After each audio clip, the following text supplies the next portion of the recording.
तर नमस्कार मित्रांनो, गुड मॉर्निंग सगळ्यांना. सकाळी उठलो, आज पण आवरलं आणि रोजच्या सारखं गेलो ऑफिसला. यार बोर झालं, रोज तेच रुटीन. काहीतरी चेंज पाहिजे, चेंज. काय मग पोचलो ऑफिसला. तिथं गेल्या होती नवीन साईटची इनॉग्रेशन. मग त्याची पूजेसाठीचं सगळं सामान वगैरे आणलं. मग तिथली पूजा चालू केली.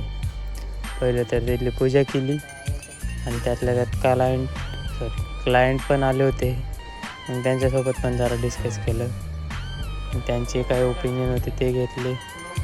सगळं झालं, पूजा वगैरे झाली, कामाला सुरुवात झाली. मग आपली बी झाली कामाला सुरुवात. मग गेलो लगेच दुसऱ्या साईटवर चक्कर मारायला. म्हणलं तिकडच्या साईटवर बाबा काय विषय चालू आहे. तर मग तिकडं असंच फिरत होतो तर मग समजलं का हा इकडं काम आहे, ते आपलं पहिलं करायचं. तिकडचं काम चालू केलं, ते काम झालं, जेवण वगैरे केलं. दिवसभर असंच कामं चालली होती. त्याच्यानंतर आला मला दाजींचा कॉल. दाजींनी मला बोलवलं, मला म्हणले बॅग घेऊन जा. मी बॅग घेऊन गेलो. मग ते मागून आले, पुढं जाऊन थांबले. म्हणलं काव? तर ते मला म्हणले मी पळून आलो. म्हणलं वा बेटे वा, मौज कर दी. आणि कुठं जायचं होतं ते तर तुम्हाला कळलंच पुढं शेवटपर्यंत. मग तिथून आलो रूमवर आलो. मग चेंज वगैरे केलं. मग गेलो यशदाला आणायला गेलो.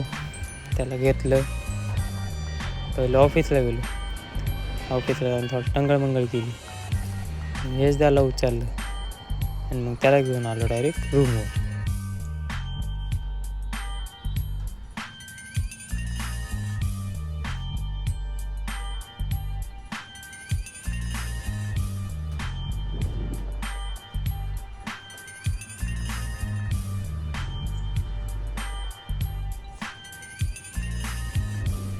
त्याला घेतलं. मग तिथून मग डायरेक्ट निघालो रूमवर यायला. तो तर बाई काय येड्यावानीच करत होता. तर काय मला म्हणणं समजतच नव्हतं. तास आणला त्याला वळत रूमवर. मग त्याने बी चेंज केलं. जायचं होतं जरा यात्रेला, कारण का होती लोणीकंची यात्रा, म्हसोबा देवाची, म्हसोबा महाराजांची. मग त्याला उचललं, ताजी बिजी सगळे निघालो आम्ही यात्रेला जायला. मग तिकडं गेलो. मग डायरेक्ट गेलो दर्शन करायला. गेलो गावात. दर्शन वगैरे एकदम प्रॉपर झालं.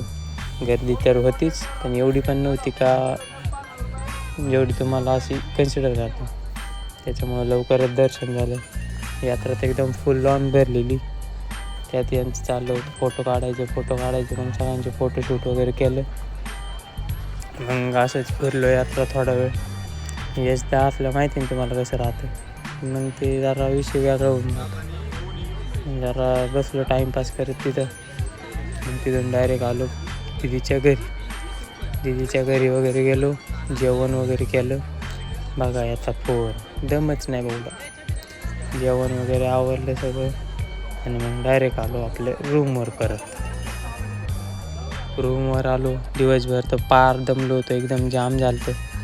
त्याच्यामुळे लगेच आल्या पडी मारली. तर मग कसा वाटला आजचा ब्लॉग आवडला असेल तर लाईक करा, कमेंट करा, सबस्क्राईब करायला विसरू नका. धन्यवाद.